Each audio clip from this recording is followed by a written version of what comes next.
Hello everyone, welcome back.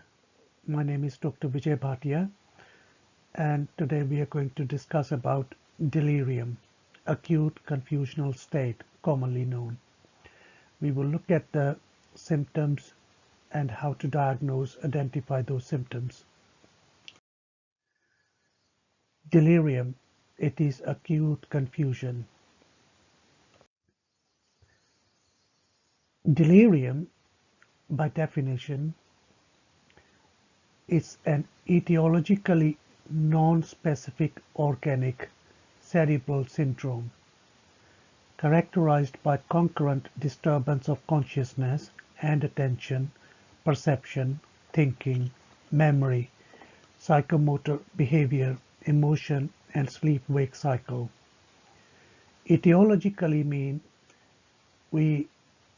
the cause can be anything from acute confusion, acute infection, or any metabolic disturbance, um, sodium, potassium. It can happen with any infections, like somebody is vomiting for a long time. Their salts in the blood are up and down. That can cause confusion. If somebody is having acute infection that has spread to the brain, to the blood, to the body, that can cause acute confusion. So the cause could be anything, but not alcohol or psychoactive substances, because they have specific term for the acute confusional state in alcohol, delirium tremens, and with psychoactive substances they should be different. So non-specific organic cerebral means the brain. It's a syndrome, meaning it's a collection of symptoms, not just a one disorder or one disease, but it is a collection of symptoms that occur together or in combination to give that picture. And it is characterized by concurrent disturbances. Concurrent means together. So there is disturbance of consciousness. That means the patient is not fully alert, either not responding to the voice, touch, pain. And there is problem with the attention, disturbance with attention. The patient cannot focus or sustain the attention. And there is problems with the perception. The patient is having either false perceptions, or perceptions are distorted, or there are deceptions in the perception. Same with the thinking. The problem is that person cannot think clearly, because if they don't see clearly, things may be false, giving the false impression and building the false concept. So thinking might be altered. And because there is poor attention and concentration, so the person is not able to remember things, especially there's a problem with the short-term memory. And as a result, because the perceptions can be scary and fearful, the person might try to run away from it. There might be psychomotor agitation, restlessness, and some kind of problem there. It might affect their mood. They're feeling fearful, feeling very anxious and nervous, and problems with the sleep-wake cycle, that they are sleeping during the day and not sleeping at night, and symptoms getting worse at night. This includes acute brain syndrome, acute confusional state, or acute psychoorganic syndrome. It can be called infective psychosis, because any infection that can spread to the blood and to the brain can cause acute confusional state, or some people call it just organic reaction or acute organic reaction, because it's normally short-lived, from a few days to a few weeks, and sometimes few hours only. But in people who have underlying other problems like dementia, it can last even longer, up to 6 months, in milder forms. So criteria, we said there is a clouding of consciousness. That means person is not fully alert. There is reduced clarity of awareness of the environment, of their surroundings, and this is on a continuum from clouding, just clouding, that slight confusion, not clear with the surroundings, to the complete coma, that the person is not able to respond to even touch, pain, shout, or severe touching. So the patient is not responding. With reduced ability to focus, sustain, or shift attention. So attention is very poor. Normally the attention is tested if you ask the person to spell the word world backwards or count 20 to 1 backwards. They will not be able to do it properly or fluently as they would be in their clear mind. So either with the focusing or sustaining attention, and they have difficulty in shifting the attention if they are required to do that. Criteria B is there is disturbance of cognition. Now cognition includes everything in terms of thinking, memory, attention, judgment, planning.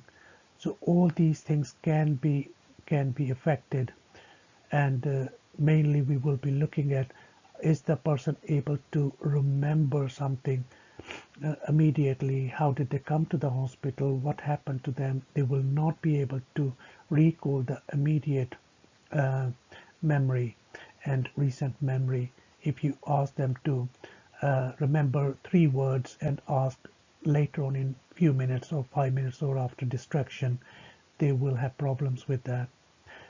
But their remote memory is relatively intact. If you ask them, what is your address, where do you live, what is the name of the town or the street, they will remember. But there might be, or there is actually, disorientation in the time. If you ask them what time of the day is it now, if it is morning, they might say it is afternoon. So there might be some confusion with the time and the place. They may not be fully aware that they are in a hospital or on the ward. They may not be able to name the ward, so that they may feel that they are at home. So this can be quite confusing, and they may not be fully oriented to the person. So if you ask them who is this, or next to the nurse or the family members, they might not recognize them or put name to their face.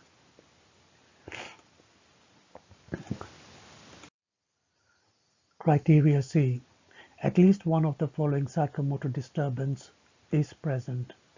So remember, this is acute confusional state, and it is quite acute, meaning it's quite rapid and it is unpredictable, and there is a shift from one behavior to the other behavior, from the either they are very much lying down and doing nothing, or sitting down doing nothing, to the restlessness and trying to run away, trying to get away, as if somebody is chasing them or some doom is going to happen to them. So there is a quite rapid shift and unpredictable shift from sitting down to hyperactivity, from hypoactivity to hyperactivity. There is increased reaction time. They are quite quick in their movements if they have to. There is increased or decreased flow of speech. The speech can be very fast. You may not be able to understand them, or the thoughts are coming too fast, or the speech may be too slow that they cannot be able to think properly or use the right words to describe their symptoms. And there is enhanced startle reaction. That means they are as if they are in a fight and flight mode, to quickly react to anything nearby. Even flashing light or something can startle them into active mode. Criteria D. There is disturbance of sleep. So either the person is not able to sleep, or there is disturbance of the sleep-wake cycle, and this is manifest as at least by one of the following. Either there is insomnia, which in severe cases may involve total sleep loss, and that means with or without daytime drowsiness, or there is a complete reversal of the sleep-wake cycle. The person is awake throughout the night and they are sleeping during the day. There might be nocturnal worsening of symptoms, so as the evening approaches, they become more confused, more disoriented, more alert, more hyperactive sometimes, and as if they are having some dreams, or the dreams are becoming real to them, or they are seeing things that are not real and being distorted. So disturbing dreams and nightmares, which may continue as hallucinations. Hallucination means that there is no percept outside, no stimulus outside, and they are perceiving as if there is something normally scary, and that startles them.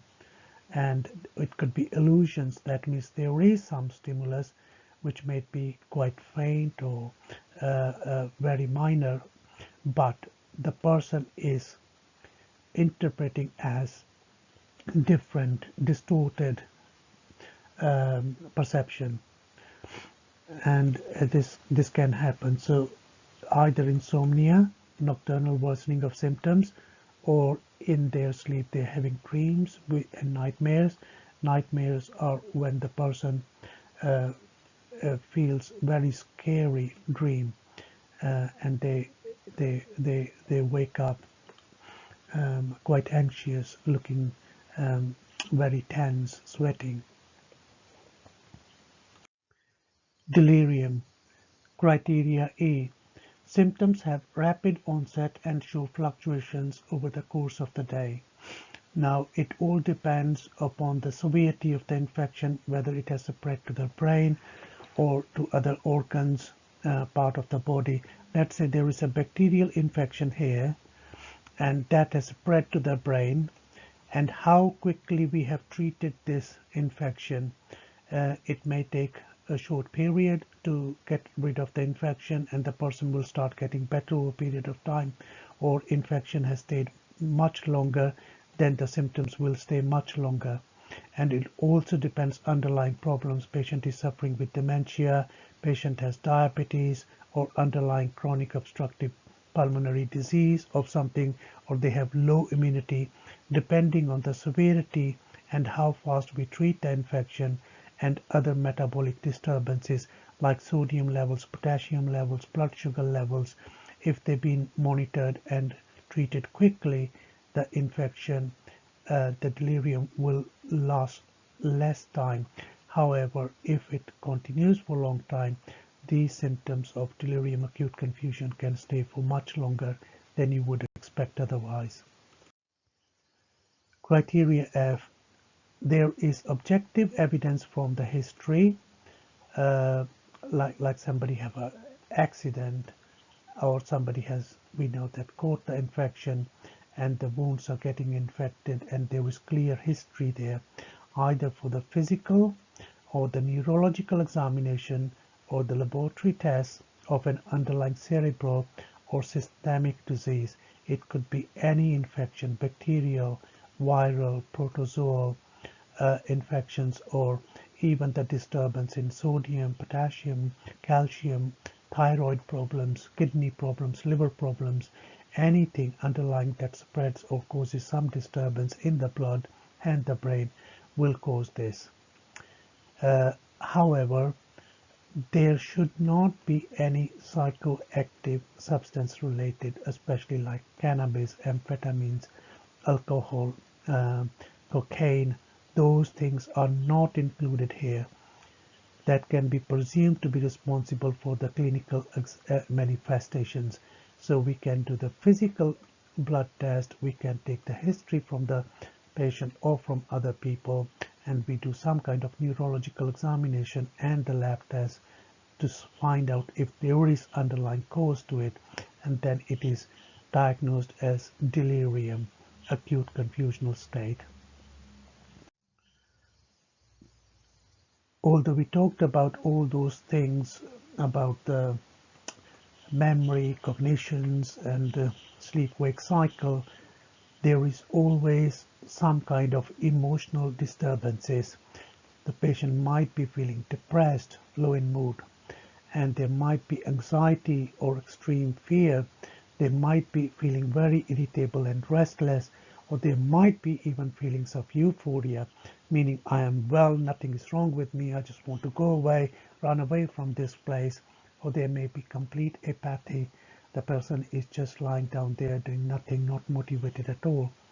Or there might be just confusion, perplexity. They are not aware what is happening, where they are, and they are wondering what is going around them.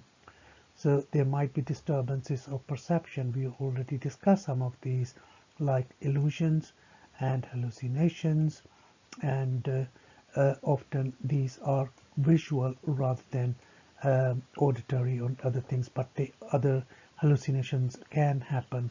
The sounds may sound different, or even if they're shutting of the door, they might feel scared that they're going to be trapped in or something. And transient delusions can also happen. And the delusion is a false belief because the perceptions are not very good. They are really visualizing some strange things which are not there. So they might believe something strange is happening around them, and we call this transient because as the infection, as the acute confusion gets better, these delusions tend to fade away and they realize their mind was playing trick. They are typical, but they're not specific indication for the diagnosis. So all these symptoms can be present or absent, and still the confusional, acute confusional state diagnosis can be made. But if these are also present, they add to the diagnosis of delirium. Now we need to differentiate delirium from other organic brain diseases or disorders, and one of the main one is dementia, either Alzheimer's dementia, vascular dementia, or any other type of dementia. But on the other hand, these patients who has underlying dementia, they can develop acute confusional state and delirium, and in those circumstances we diagnose the person with delirium, where it is superimposed on dementia, and it should be differentiated from acute and transient psychotic disorders.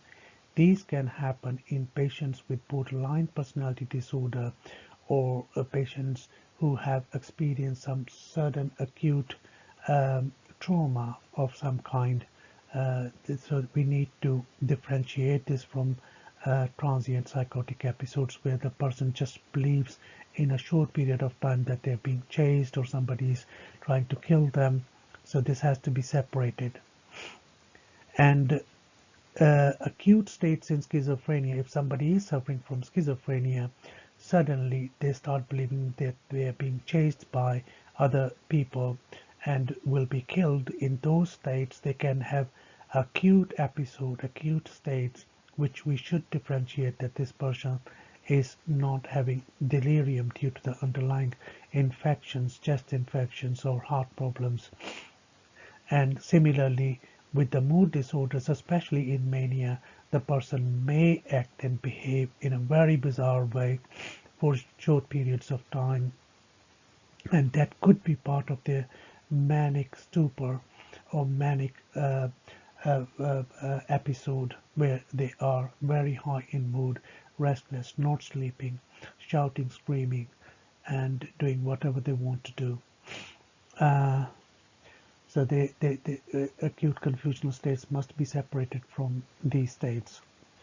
And on the other hand, if the delirium is induced by alcohol or any other psychoactive substances, then acute confusional should not be diagnosed as a delirium. However, it should be diagnosed as, like in alcohol, it should be delirium tremens, which is very particularly and specific for alcohol confusional state. And if it is because of the psychoactive substances, that should be again diagnosed separately with specific substance, highlighting that cocaine has got acute confusional state, or ecstasy or other substances. Thank you for watching this video. If you like this video, please press the like button below, share with your friends and other people and subscribe the channel. There are more videos on the mental disorders.